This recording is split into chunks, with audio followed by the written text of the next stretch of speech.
హిమాయత్ సాగర్ 1920లో 1927లో. ఆ తర్వాత మూసీకి ఒక ప్రత్యేకత ఉంది.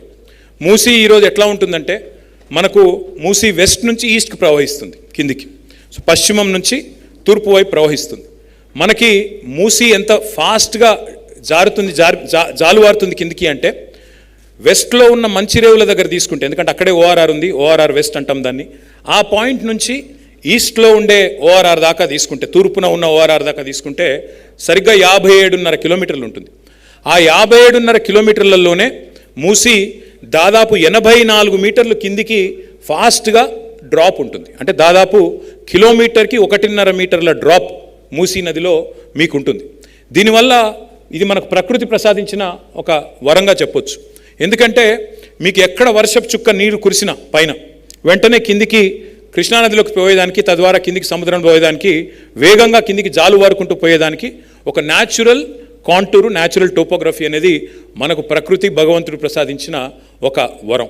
రెండోది, గతంలో ఉన్న MCH కానీ, మున్సిపల్ కార్పొరేషన్ ఆఫ్ హైదరాబాద్ కానీ, లేదా తర్వాత 2007-8లో ఏర్పడ్డ ఆనాడు రాజశేఖర రెడ్డి గారి గవర్నమెంట్ టైంలో ఏర్పడ్డ GHMC కానీ, ఈ పరిధి తీసుకుంటే కూడా, GHMC పరిధి తీసుకుంటే కూడా 90% రెయిన్ వాటర్ కానీ, 90% సివరేజ్ కానీ, మురికి నీరు కానీ 90%కి పైగా బై గ్రావిటీ మీకు మూసీలోకే వస్తుంది. ఎందుకంటే హైదరాబాద్ మహానగరంలో GHMC పరిధిలో దాదాపు 54 నాలాలు, ప్రధాన నాలాలు ఉన్నాయి, ఇంకా చిన్న చిన్న నాలాలు చాలా ఉన్నాయి. అవన్నీ కూడా దాదాపుగా 90%కి పైగా ఈరోజు కిందికి వస్తూ ఉంటాయి. కిందికి అంతా కూడా మొత్తం సివరేజ్ వాటర్ కానీ, కొన్ని చోట్ల నుంచి ఇండస్ట్రియల్ క్లస్టర్స్ కూడా మనకున్నాయి. నాచారంలో ఉన్నాయి, తర్వాత మీకు మనకు ఇటు జీడిమెట్లలో కానీ, బాలానగర్లో కానీ, హైదరాబాద్ చుట్టూతో మల్లాపూర్ కానీ, ఇట్లా చాలా ఉన్నాయి. అక్కడ నుంచి కొన్ని ఎఫ్లూయెంట్స్ వస్తుంటాయి. అదే మాదిరిగా మనకి మన సివరేజ్ వాటర్ కూడా హైదరాబాద్ మొత్తంలోంచి 90%కి పైగా మనకి మూసీ నదిలోకే ఇవాళ వస్తూ ఉంది. అయితే ఇక్కడ ఇంపార్టెంట్ పాయింట్ ఏంటి అంటే, మూసీలో ఒక్క చుక్క నీరు కూడా మీరు కనుక వదిలిపెడితే నిలవదు. పైన మీరు ఒకవేళ ఉస్మాన్ సాగర్ గేట్లు ఎత్తినా, హిమాయత్ సాగర్ గేట్లు ఎత్తినా నీళ్లు జారుకుంటూ వెళ్ళిపోతాయి తప్ప ఎక్కడ కూడా నీళ్లు ఆగే పరిస్థితి మాత్రం ఉండదు. అందుకే వరద నివారిణిగా ఆనాడు పైన రిజర్వాయర్లు కట్టి కిందికి నీళ్లు వేగంగా పోయేదానికి ఉన్న న్యాచురల్ కాంటూర్ని వాడుకుంటూ మోక్షగుండం విశ్వేశ్వరయ్య గారు ఆ రోజు డిజైన్ చేసిన విధానం ఏంటి అంటే, ఆ 2 రిజర్వాయర్లు ఉంటే చాలు, ఫ్లడ్ మేనేజ్మెంట్ చేసుకోవచ్చు, ఆస్తి నష్టం కానీ ప్రాణ నష్టం కానీ లేకుండా, మూసీ వల్ల ఎలాంటి ఉపద్రవం లేకుండా బ్యాలెన్సింగ్. ఎందుకంటే పైన వర్షం పడుతున్నప్పుడు, పైన 2 రిజర్వాయర్లు నిండుతున్నప్పుడు మనకు ముందే తెలుస్తుంది కాబట్టి, 2-3 రోజుల ముందే మనకు ఐడియా ఉంటుంది కాబట్టి గవర్నమెంట్లకి అవసరమైతే కింద ఉన్న వాళ్ళందరినీ కూడా వెకేట్ చేసి ప్రాణ నష్టం లేకుండా కాపాడుకోవచ్చు. 1908లో జరిగిన 15,000 మంది మరణం ఏదైతే ఉందో అట్లాంటి సంఘటన పునరావృతం కాకుండా చూసుకోవచ్చు అన్న ఉద్దేశంతో చాలా ముందు చూపుతో ఆనాడే మీరు ఉస్మాన్ అలీ ఖాన్ గారు ఆనాడే కట్టించారు. మీరు ఇక్కడ ఒక చాలా ఇంపార్టెంట్ పాయింట్ చెప్పాలి. ఇది 2015వ సంవత్సరం, మీరు చూడొచ్చు అక్కడ సెంట్రల్ పొల్యూషన్ కంట్రోల్ బోర్డు ఇచ్చిన రిపోర్ట్ ఇది. నిన్న ముఖ్యమంత్రి రేవంత్ రెడ్డి ఒక మాట అన్నారు, గత పాలకులు చేసిన పాపం మూసీని మురికి కూపంగా మార్చింది గత పాలకులు అన్నారు. ఇది 2015వ రిపోర్టు, మా రిపోర్టు కాదు, central pollution control board report. దానిలో వాళ్ళు ఏం చెప్పారంటే, polluted river stretches in India, కాలుష్యం బారిన పడి కాలుష్యకారకంగా మారిపోయిన నదులు ఏంటి భారతదేశంలో అని రిపోర్ట్ ఇస్తే, ఆ రిపోర్ట్లో అగ్రభాగాన ఉన్నది పైన ఆంధ్రప్రదేశ్లో మూసీ. ఇది 2015. మరి 2015 అయితే అప్పుడు బీఆర్ఎస్ అప్పుడే వచ్చింది. 2014 జూన్లో మేము అధికారం చేపట్టాం. మేము వచ్చిన ఒక సంవత్సరంలోనే మూసీని మురికి కూపంగా మేమైతే మార్చలేదు. మార్చింది ఎవరయ్యా అంటే రేవంత్ రెడ్డి గారు, ఈరోజున్న కాంగ్రెస్ పార్టీ, రేవంత్ రెడ్డి గారు గతంలో ఉన్న తెలుగుదేశం పార్టీ, ఈ 2 కూడా కలిసి మూసీని మురికి కూపం చేసినా, మూసీని గబ్బు చేసినా వాళ్ళు చేసిందని చెప్పి 2015లోనే సెంట్రల్ పొల్యూషన్ కంట్రోల్ బోర్డు ఇచ్చిన రిపోర్టే. దానిలో BOD లెవెల్స్ కూడా ఉన్నాయి. నాగోల్ దగ్గర ఉన్న BOD లెవెల్స్, ఇంకా ఏ రకంగా పొల్యూటెడ్ రివర్ స్ట్రెచెస్ ఇండియాలో ఉన్నాయి, అందులో మూసీ ఎట్లా ఉందో అగ్రభాగాన సెంట్రల్ పొల్యూషన్ కంట్రోల్ బోర్డు ఇచ్చిన రిపోర్ట్. కాబట్టి రేవంత్ రెడ్డి గారితో నేను ఏకీభవిస్తా ఉన్నాను. మూసీని మురికి కూపంగా మార్చింది ఖచ్చితంగా గత పాలకులే. అది కాంగ్రెస్, ఆ పుణ్యమంతా సింహభాగం, కొద్ది భాగం తెలుగుదేశానికి కూడా దక్కుతుందనే మాట కూడా నేను తెలియజేస్తా ఉన్నాను. అయితే ఇక్కడ నేను ఇందాక చెప్పాను, మోక్షగుండం విశ్వేశ్వరయ్య గారు 1908వ సంవత్సరంలో ఫ్లడ్స్ వచ్చిన తర్వాత ఆయన డిజైన్ చేసిన ఆ 2 రిజర్వాయర్లు, కొన్ని పార్కులు కూడా ఆయన డిజైన్ చేసినారు.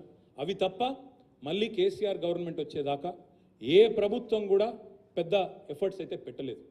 కానీ కేసీఆర్ గారి ప్రభుత్వం వచ్చిన తర్వాత 2014లో మేము మొట్టమొదటి తెప్పించుకున్నది ఆ సెంట్రల్ పొల్యూషన్ బోర్డు రిపోర్ట్ తెప్పించుకొని చూసినాం. ఏమైంది మూసీకి అంటే అందులో మురికి కూపంగా మారింది. బిఓడి, సిఓడి, జనరల్గా ఈ రెండింటిని వాడతారు. బిఓడి అంటే బయాలజికల్ ఆక్సిజన్ డిమాండ్, సిఓడి అంటే I think chemical oxygen demand subject to correction. ఈ రెండిట్లో కూడా మూసి డెఫినెట్గా కొంత ప్రమాదభరితమైన స్థాయిలో ఉంది అని చెప్పి పొల్యూషన్ బోర్డే చెప్తా ఉంది. ఆనాడు కేసీఆర్ గారు మరి మొదలు 2 సంవత్సరాల పాటు వారే 2016 సంవత్సరం దాకా మున్సిపల్ మినిస్టర్గా ఉన్నారు. తర్వాత ఆనాడు జిహెచ్ఎంసీ ఎన్నికల తర్వాత నేను మున్సిపల్ మంత్రిగా బాధ్యత తీసుకున్నాను. కేసీఆర్ గారి మార్గదర్శకత్వంలో నేషన్ అండ్ బ్యూటిఫికేషన్ అంటే అక్కడ ఉండే పరిస్థితి, అక్కడ ఉండే బయోడైవర్సిటీ కానీ ఇంకోటి కానీ అదే దాని చుట్టూ ఉండే ఈకో కానీ దాన్ని మళ్ళొకసారి పునరుజ్జీవం చేసే విధంగా, అదేవిధంగా సుందరీకరించే విధంగా ప్రయత్నం చేయాలనేది ఒక సంకల్పంగా పెట్టుకున్నాం. ఆ తర్వాత continuous water to make Musi A perineal river. ఏం జరిగింది అంటే ఇవాళ మూసీ పుడుతున్నది అనంతగిరి గుట్టల్లో, కానీ ఇవాళ రేవంత్ రెడ్డి గారు మూసీకి పురిట్లోనే ఊరేసే ప్రయత్నం చేస్తూ ఉన్నారు. దామగుండంలో ఇవాళ నేవల్ రేడార్ స్టేషన్ పెట్టి ఎక్కడైతే మూసీ పుడుతుందో వికారాబాద్ అడవుల్లో అక్కడే దానికి ఊరేసే ప్రయత్నం చేస్తూ ఉన్నారు. అక్కడ నుంచి నీళ్ళు రావడం, మరి అక్కడ నాలాలు ఎంక్రోచ్మెంట్లు కావడం, బుల్కాపూర్ నాలా కావచ్చు, ఫిరంగి నాలా కావచ్చు, పైన ఉండే చెరువులు కావచ్చు, కొన్ని ఎంక్రోచ్మెంట్లు కావడం వల్ల కిందికి నీళ్లు రావడం లేదు అనే ఉద్దేశంతో గోదావరి నీళ్ళని తీసుకొచ్చి కలపాలనే ప్రయత్నం కూడా మేము చేసాము. అది కూడా వివరంగా మీకు చెప్తాను. ఆ తర్వాత ఎస్టీపీలు పెట్టి మొత్తం ట్రీట్మెంట్ ప్లాంట్లు పూర్తి చేసి కిందికి నల్లగొండకి క్లీన్ వాటర్ అందించాలి, శుద్ధమైన నీరు అందించాలి. అదే మాదిరిగా హైదరాబాద్లో ఫ్లడ్ ప్రివెన్షన్ జరగాలి, వరదలు రాకూడదు. ఖచ్చితంగా ఇటు ఎస్ఎన్డిపితో పాటు స్ట్రాటజిక్ నాలా డెవలప్మెంట్ ప్రోగ్రామ్తో పాటు మూసీలో కూడా వరద నీటి వల్ల ఏనాటి ఇబ్బంది రాకుండా మళ్ళీ భవిష్యత్తులో కూడా హైదరాబాద్కి వరద ముప్పు తప్పాలని చెప్పి 2 వైపులా కరకట్టల నిర్మాణం చేయాలని చెప్పి కూడా ప్రతిపాదించాం. అదే మాదిరిగా అర్బన్ మొబిలిటీ అండ్ కనెక్టివిటీకి కూడా మూసీని ఒక సాధనంగా వాడుకోవాలి.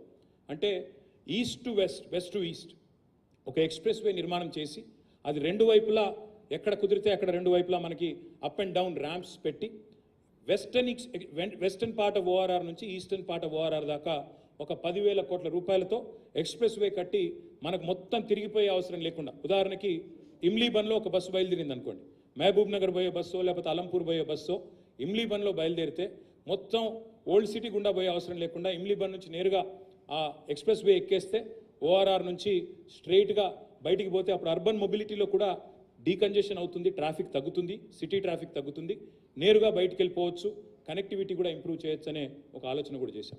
దాంతోపాటు చివరగా అన్నిటికన్నా ముఖ్యమైన మాట, మానవీయ కోణంలో ఇదంతా చేయాలని నిర్ణయం తీసుకున్నాం. పేదవాళ్ళని తీసుకెళ్లి రోడ్డున పడేయడం, లక్షలాది మంది నిరాశ్రయం చేయడం ఇది కాదు.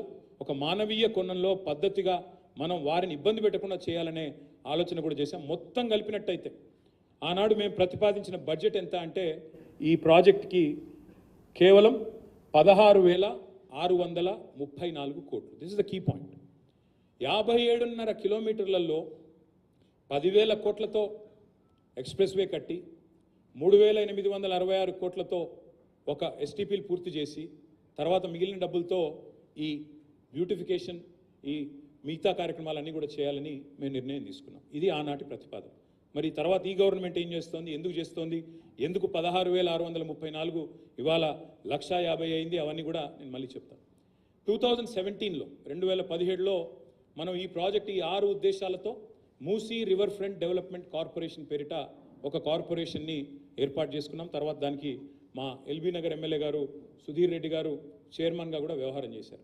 ఇందాక నేను చెప్పినట్టు ఆ కార్పొరేషన్ యొక్క బాధ్యత ఏంటి అంటే